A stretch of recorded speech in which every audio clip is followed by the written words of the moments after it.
O Carlos perguntou assim, por que FII de tijolo rende mais que FII de papel? Carlos, não é que o FII de tijolo, fundo imobiliário, né, de tijolo, ele vai render mais que o de papel. Mas é que para fazer essa comparação, você tem que considerar que um fundo de papel, ele te devolve a inflação todos os meses. E um fundo de tijolo não. Então, quando você olhar só dividend yield, geralmente os fundos de papel vão pagar mais, né? Você olha lá o dividend yield de um fundo de papel, tá lá 1% ao mês. Aí você olha um fundo de tijolo, tá 0,7% ao mês. Aí você pode pensar, o de papel é melhor. Mas não. Por quê? Porque o de papel ele tá te dando 1% ao mês, mas junto com aquilo ali tem a inflação. Então, se a inflação naquele mês ali foi de 0,5%, na verdade ele só te pagou 0,5%. O outro meio é a inflação que ele está devolvendo. Já o fundo de tijolo não te devolve essa inflação. Qual que é o resultado disso? Eu vou até mostrar para você aqui na tela o que acontece. Então, olha só, por exemplo, eu peguei aqui ó, um fundo de papel, que é o HGCR, né? O fundo de papel lá da HG, né? Do Credit Suisse. O que acontece aqui? Eu posso ver aqui embaixo o valor patrimonial por cota. Veja que ele iniciou lá em janeiro de 2016, quando eu tenho aqui os dados, por R$100. Quanto que vale hoje o valor patrimonial de uma cota?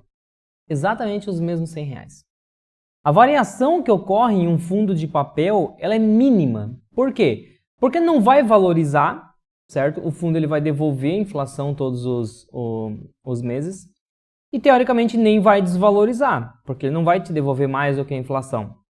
A única forma disso aqui variar é através na marcação a mercado dos títulos, pode variar um pouco, sim, mas principalmente nas emissões. Se o fundo faz emissões acima do valor patrimonial, vai jogar o valor patrimonial aqui um pouquinho para cima, ou se ele faz abaixo, vai jogar abaixo.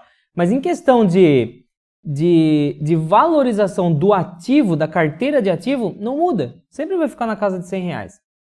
A consequência disso é que também não vai existir um crescimento nos dividendos. Então veja que até aqui existiu um caso à parte aqui, né, pro HGCR, que ele começou a pagar um pouco mais nos últimos meses, mas em geral fica na casa de R$1 ali, ó. Às vezes um pouco acima, às vezes um pouco abaixo, mas não sai muito disso, certo? Não tem muito como crescer ao longo dos anos. Veja que desde 2013, há 10 anos, a gente não vê um crescimento aí significativo de dividendos. E não cresce mesmo. Essa é uma característica do fundo de papel.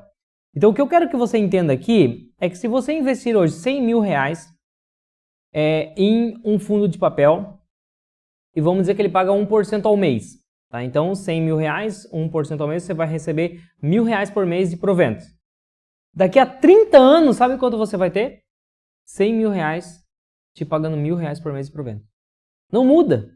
Essa não é porque é mal administrado pelo gestor, não é nada disso. É uma característica do fundo de papel. Agora vamos olhar aqui vamos pegar, por exemplo, um fundo de tijolo que não tem emissão, que é o FIB. Quando não tem emissão fica melhor de eu ver, porque ele não tem a distorção do valor patrimonial de acordo com a diferença da emissão que o gestor faz, se o gestor emitiu acima ou abaixo da cota, tá? Então, veja o que acontece aqui. Quando eu pego o Fundo Industrial do Brasil e eu vou olhar o valor patrimonial, eu vejo que é bem diferente do de papel. Ó. Lá em 2016, o valor de uma cota era R$362. Valor de patrimônio, não de mercado. Hoje está ali na casa de 460. Como é que isso aqui vai sendo corrigido?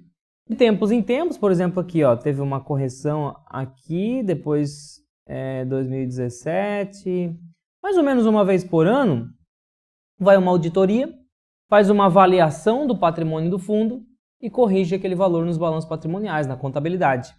E aí, como a gente sabe que imóveis eles vão valorizando, por quê? Porque imóvel não devolve a inflação, fica lá embutida nele.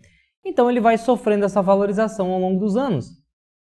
Como o valor do aluguel ele depende do valor do imóvel, então é natural que os dividendos também vão subindo. E aqui eu consigo ver a distribuição. Ó. Veja que lá atrás, em 2011, 2012, ele distribuía na casa de R$2 a R$2,50, às vezes abaixo. Hoje ele está distribuindo na casa de R$3,50 a R$4 ali, ó. R$3 a R$4. Então, teve um crescimento significativo aqui no volume de dividendos. Eu vejo que existe uma tendência. E o que eu quero dizer com isso aqui? Que você investindo num fundo de tijolo, como o Fundo Industrial do Brasil, vamos dizer que você investe R$100.000 e ele está te pagando, eu vou até ver aqui junto com vocês, ó, o dividend yield dá na média ali de 0,7, né? 0,6, ou seja, é menos que um fundo de papel. Então, se você investe R$100.000 hoje num fundo de tijolo, vamos dizer que ele vai te pagar ali 0,8. Você vai ganhar R$800 por mês de proventos. Só que daqui a 30 anos, eu não sei quanto que vai estar. Talvez esteja valendo, esses seus R$100.000 tenha se transformado em R$200.000 ou R$300.000.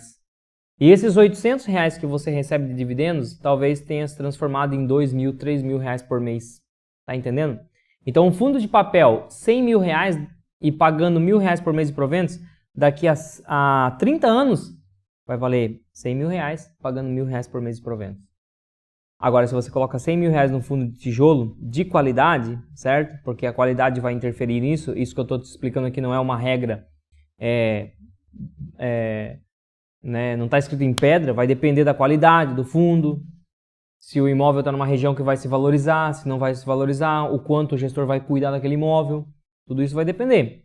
Agora, considerando condições, características aí normais de quando a gente fala de um imóvel, se você investe R$100.000 num fundo de tijolo hoje, daqui a 30 anos você provavelmente vai ter um valor muito maior que esse, porque o imóvel vai valorizando e você vai estar recebendo muito mais aluguel do que você recebe hoje, porque o aluguel vai valorizando de acordo com a valorização do imóvel.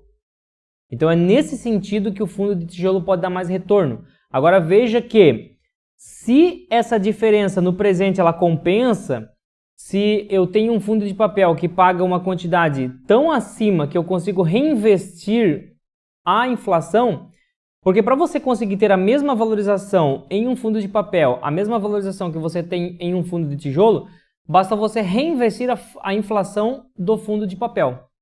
E aí, se você reinvestir a inflação, você vai crescer junto, tá? É até mais garantido, né? Porque a inflação você já vai recebendo. O fundo de tijolo você depende que exista uma valorização do imóvel, para daí ter essa correção de inflação, tá?